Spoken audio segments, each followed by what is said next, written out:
The final bell rang, echoing through the empty halls of Ridgewood High. It was the sound of freedom. But for me, it was the start of something else. I grabbed my bag, said a quick goodbye to my friends, and headed out. The sky was already bleeding into shades of orange and purple.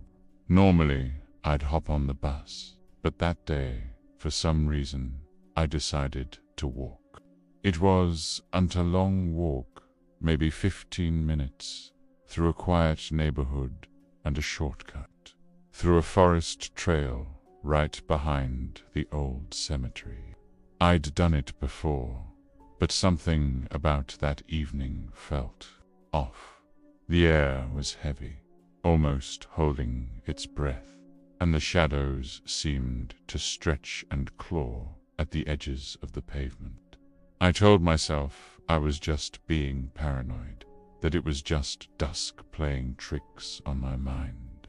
As I left the school grounds, the usual sounds of students laughing and shouting faded away, leaving me in an unnerving silence. My sneakers crunched on the gravel, a lonely rhythm in the quiet. I had my headphones in, blasting music to fill the void. But then, halfway down the street, my phone died. Suddenly, the world rushed back in the chirping of crickets, the rustle of leaves, the distant bark of a dog.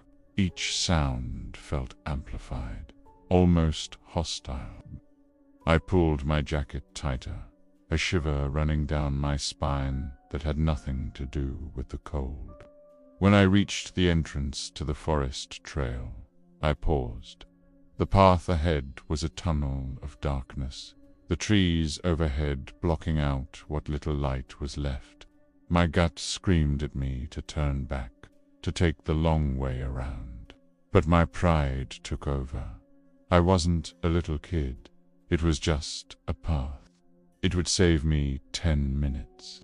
Taking a deep breath, I stepped into the shadows. Instantly, I regretted it. The air grew colder, clinging to my skin. My own footsteps sounded strange, as if the forest was mimicking them. I couldn't shake the feeling of being watched. Every few seconds, my head would snap back over my shoulder, expecting to see someone there. But there was nothing, just the winding path, the whisper of branches, and the frantic pounding of my own heart. Then I heard it, a second set of footsteps. At first, I dismissed it as an echo.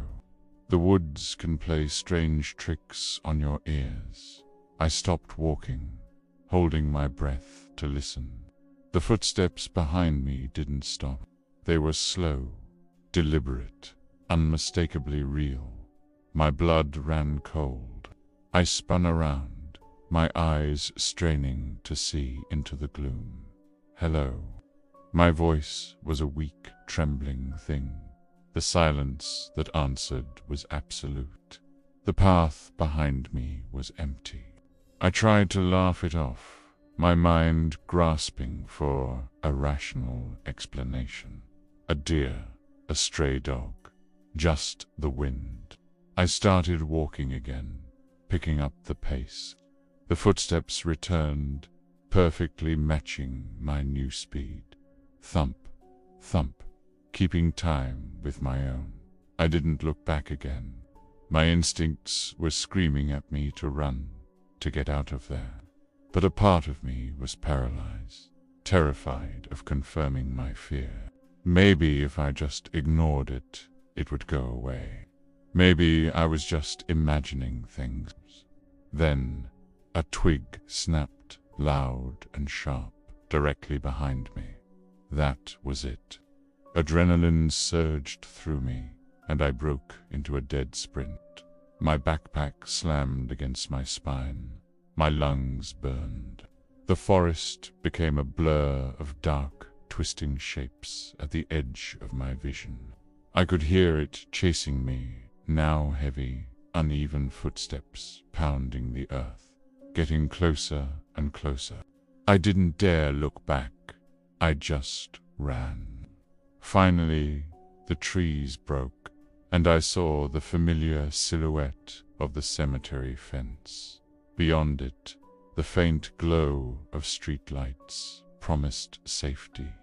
I vaulted the low fence and dashed through the cemetery, weaving between weathered gravestones and cracked marble angels. As I neared the far gate, the footsteps behind me started to fade, swallowed by the darkness of the woods. I burst out onto the street, gasping for air, my heart feeling like it was going to explode. I risked one last look back.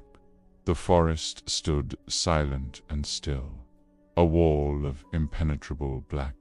I practically flew the rest of the way home, my head on a swivel, checking behind me every few seconds. The world outside the woods seemed impossibly normal. Cars drove by, porch lights flickered on. It was like I had emerged from another dimension. When I reached my front door, I fumbled with the keys, slammed it shut, and threw every lock. My mom called out from the kitchen, asking if I was okay. I shouted back that I was fine, just tired. I couldn't bring myself to tell her what happened. How could I explain something I didn't understand myself? That night, sleep was impossible. Every creak of the old house made me jump. I was convinced someone was standing just outside my window, watching me. At one point, I heard a soft, rhythmic tapping on the glass. I forced myself to look, pulling back the curtain with a shaking hand, but there was nothing there, just my own terrified reflection, staring back at me from the dark pane. Morning couldn't come soon enough. The sunlight should have brought relief, but the feeling of dread lingered.